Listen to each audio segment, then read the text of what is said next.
All right, let's talk about the top 5 things you can do to maximize the value of your home before selling it. Number 1, clean and declutter. Number 2, paint. Number 3, work on the curb appeal. Number 4, stage your living spaces, especially your outdoor spaces. And number 5, remodel the house. Kitchens, bathrooms always come first. Now, let's dive deep into each of these 5 and talk about exactly what you should be doing. So number 1, clean and declutter. A clean home is a happy home. Nobody wants to walk into a house thinking they have work to do. Make sure the home smells good. If you are a smoker, if you have cats or pets, take care of that stuff. Get them out of your house before you start showing the house. Now, decluttering isn't just depersonifying the house. When people want to walk in, they don't want to see pictures of you and your family. They want to envision their family in your home. So when you declutter, the number 1 rule of decluttering is walkways have nothing in them. When somebody walks into a room, if there is a walkway through your room and there's a couch in that walkway and they have to navigate around it, change that. Move the furniture. Get rid of furniture. Typically, people have too much stuff. It's very rare that I've been into a house where people had too little stuff and we had to bring it in. Now, lots of times we have to take out a lot of stuff and then bring newer, nicer stuff in. The other key rule of decluttering is just make sure that on your windows, one of the simplest things you can do is take the blinds down, take the screens off, let that natural light in. It will open the house up. It'll make it look bigger. Make sure those windows are crystal clean. And if you want to hack for those windows, distilled water, white vinegar, and elbow grease. It does magic on windows, okay? Number 1, clean and declutter. Number 2, paint. Now, if the house is already painted neutral colors and it generally is pretty clean, you're probably okay to do this. The reason I say paint second is cleaning and decluttering is the least expensive, highest impact thing you can do. Painting is the second. Generally, painting a home today in 2024 that's about 2,000 square feet interior without doing the ceilings is going to cost you somewhere between $5,000 and $7,000, depending on the height of the walls, height of the ceilings, and where in the country you are. That's expensive to repaint the inside of a house. You don't want to do it unless you have to. But if your paint's dingy, you've got a lot of drywall repairs or other problems, or maybe your ceilings are dingy because you had a smoker or something in the house, paint is a thing that can help brighten the home up, help it feel clean and new. Now, here's another thing I'll tell you. Bad drywall repairs are a big no-no. Pay a few bucks. Get a professional drywall person to come out and do a great job fixing your drywall. Those bad drywall repairs are a red flag to buyers and home inspectors. Make sure that you fix them because they're cheap to fix most of the time. All right, number 3, curb appeal. The number 1 thing is the first impression of the house. It's what happens when the buyer pulls up to the house. Do you have neighbors across the street that have a ton of junk in their yard? Go have a conversation with them. If your neighbor next door has a yard that's overgrown, I'm happy to pay my guy to mow the yard.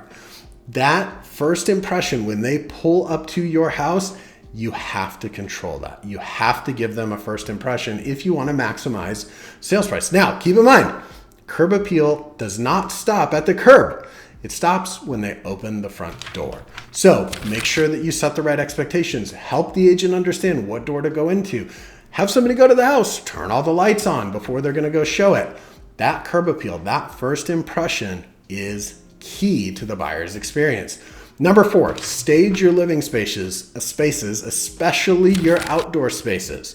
Now, in bigger spaces, this is even more paramount. Most people aren't all that creative. They walk into a house, they see a big empty room, and they're like, gosh, what am I going to do with this? The weirder your floor plan, the more important getting the staging right so they see what it's like to live in the property, okay? Make sure that you stage your spaces. If you have a big piece of grass, put some toys out on the grass so that they can see, oh, wow, look, there's ring toss over there, or there's horseshoes or whatever.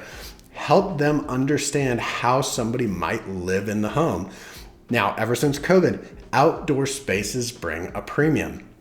You can have a beautiful pool, a beautiful backyard, but if it doesn't have furniture, if people can't see how they're going to live there, if they don't see where they're going to congregate, hang out with their friends, hang out with their family, and live life, you're making it harder for them to want to pay top dollar, right? You want to have them experience the house, have those spaces staged. Now, this can be expensive. Patio furniture is crazy expensive. So this is 4th on the list. Now, 5th and last, I will tell you, it very rarely makes sense for somebody to actually remodel their house with the intention of selling it unless you are a professional real estate investor that is flipping the home, meaning you bought it way under market and you're going to add value to it. You're going to force some appreciation. You're going to resell it. For the average person looking to sell their home, especially in 2024, where we have crazy low inventory, lots of buyer demand, you are better off to do minimal work and just get that house on the market. Now, 2011, 2012, where we had 15, 16, 20 months of inventory, sometimes you had to remodel it just to get the home sold, okay? That is not the world we live in today.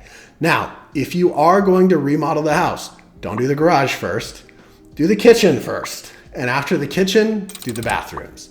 With kitchens, the single biggest thing that you can do are countertops and appliances. We've flipped a lot of houses, hundreds of houses. A lot of them, we don't rip the cabinets out. We simply spray paint the cabinets. And by spray paint, I mean professionally spray paint. We put new cabinet hardware on, we replace the countertops, and we put in new appliances. That just in and of itself in a medium-sized kitchen can be anywhere from $8,000 to $15,000 to $20,000, depending on how much you spend on appliances. Now, a whole new kitchen, just the cabinets and the boxes for the kitchen, forget about the labor to cut, install, trim, etc., can be $20,000 just for the cabinets. So a lot of times to paint them is only $1,000. So if your cabinets are serviceable, if they're sturdy and constructed well, find a painter, have them paint them, put some new hardware on. You can get the hardware on Amazon or anywhere on the internet, really. And then get those new countertops. One really cool tip for countertops is go down to your local granite or quartz yard and ask who the fabricators are that install these the most. A lot of times, these fabricators buy slabs and they go do a house and they have a half a slab or a full slab left of some of their really nice products, and that can save you a ton of money because you're not having to buy full slabs. A slab of granite right now is somewhere between $2,500 and $3,000. If that fabricator already has it as a remnant, a lot of times maybe they only want $500 for it, and then you're just paying them to do the fabrication work. It can save you a ton. Now let's talk bathrooms. Bathroom remodels, one of the simplest things you can do is change out the vanities. I don't typically do custom vanities because they're really expensive. You can go to Costco, you can go to Home Depot, you can buy off-the-shelf vanities that come in regular stock sizes, install those, that's a huge upgrade.